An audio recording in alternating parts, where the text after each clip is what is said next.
hurmatli prezidentimiz tomonidan har bir yosh o'zining iqtidorini namoyon qilish uchun yaratilgan sharoit, o'quvchilar, yoshlar, o'sib kelayotgan yosh avlod har tomonlama barkamol avlod bo'lib yetishi uchun barcha sharoitlar muhayyo qilingan. Mamlakatni bayrog'ini eng yuqori cho'qqilarga ko'tarilgan farzandlar yetishiga biz tilakdoshmiz. Barkamol shaxs sifatida shakllantirib berishdagi mehnatlariga, mashaqqatli mehnatlariga omadlar tilaymiz. Katta rahmat hammangizga, bugungi bayram muborak bo'lsin. Rahmat.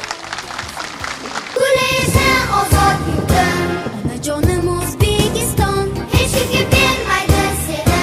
Farzandlaring O'zbekiston, Guleza ozod yurtim. Onajonim O'zbekiston, hech kimga bermaydi seni.